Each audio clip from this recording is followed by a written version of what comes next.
So let's have a look today at a binary type geothermal power station. Let's start where the process starts, and that's at the bottom or deep into the earth. We can see the red area here. This signifies heat.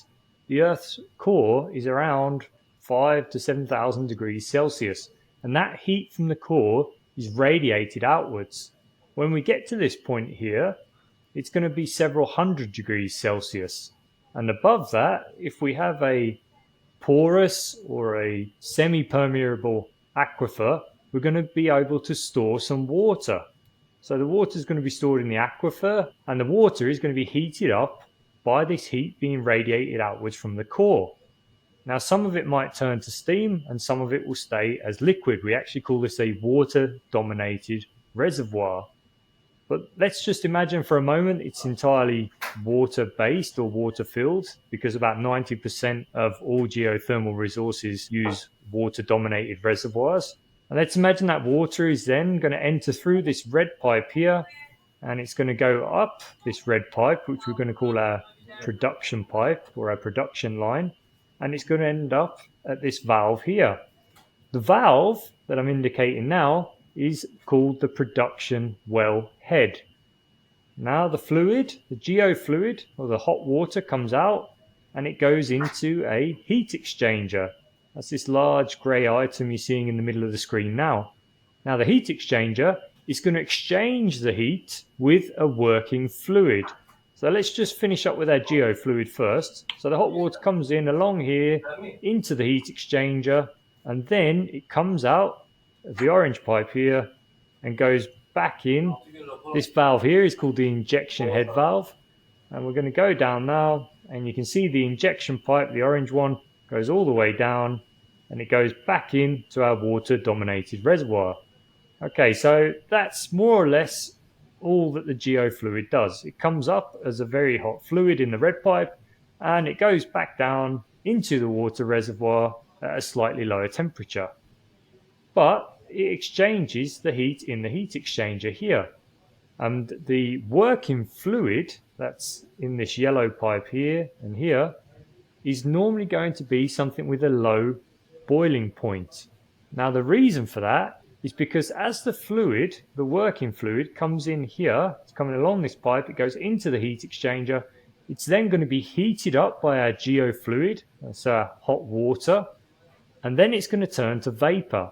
Now if it has a low boiling point, it's going to turn to vapor at a lower temperature.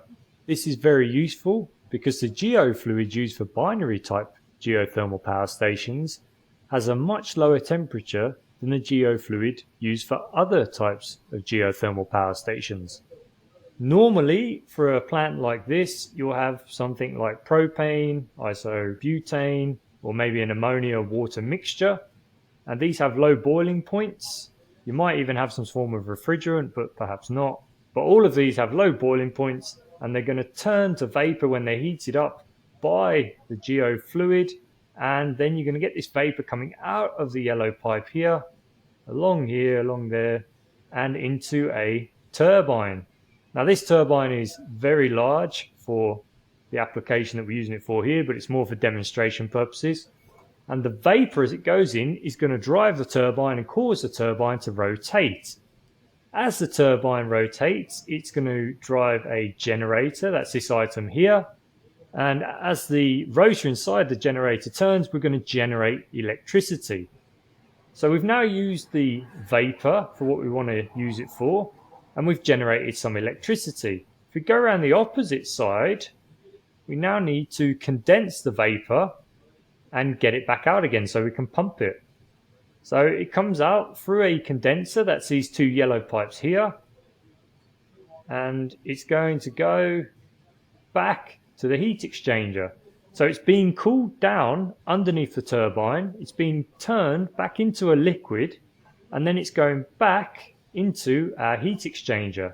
So that's essentially the entire process for this working fluid. So we'll heat it up, comes out as a vapor, goes to the turbine, is cooled down after it's done its work, and then is pumped back to the heat exchanger, and the process continues all over again. Now you might ask yourself, what's cooling down the working fluid then? What's enabling it to condense? Well, we'll use a cooling tower like this one here to cool down the vapor. And what's going to happen is we're going to have a cooling water circuit. And imagine for a moment you've got water in the bottom of the cooling tower. That's in this area here. And we can draw it out from the bottom of the cooling tower, and we'll take it along this blue pipe and all the way to a condenser. We'll cool down the working fluid vapor. It'll come back out here. Let's have a look. Along this pipe, along here, and into the top. And it goes into the top of our cooling tower. And then we'll cool the cooling water down with the air. And then we'll send it back to the turbine again.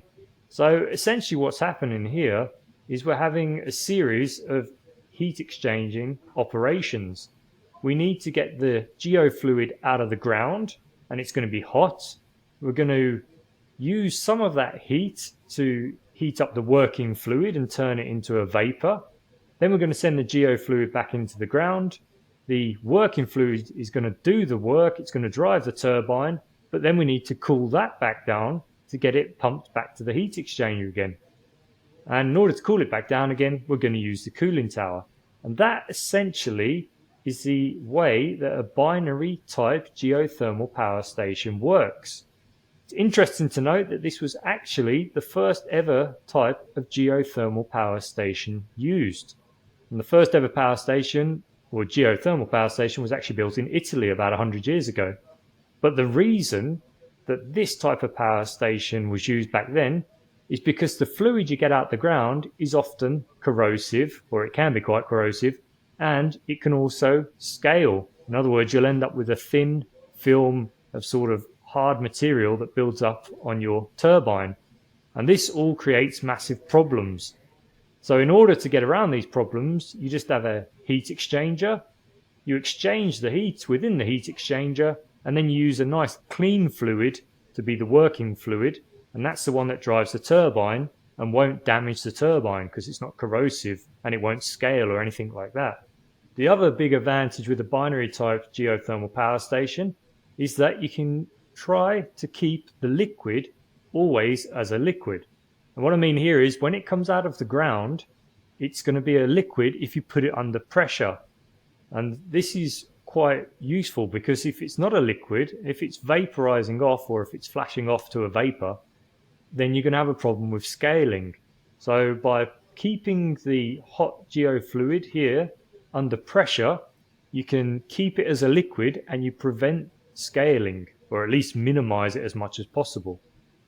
The other massive advantage with a binary type geothermal power station is that you only need a fluid to come out of the ground at 80 degrees or 70 degrees, whatever, and not 100 degrees. Now, if you're using water and turning it to steam, you need a minimum of 100 degrees. So the geofluid has to come out of the ground at 100 degrees minimum, ideally a lot more. Whereas a binary type power plant, because we're using a different working fluid, like propane or isobutane, we can have geofluid coming out of the ground at about 80 degrees or 70 degrees, and it's still going to turn our working fluid to a vapor. So we're still going to be able to use that to drive a turbine. That's not true if our working fluid is water. And there is a lot more geofluid in the ground at 80 degrees Celsius than there is at 150 degrees Celsius. And that means we've got a lot more opportunity to install binary type geothermal power stations than we have with the other two types of geothermal power station, or the main two types. Anyway, that's how a binary type geothermal power station works. And in our next video, we're going to explain the differences between all three types of geothermal power stations, or the main types that are employed today, and exactly how all of them work. Thanks very much for your time.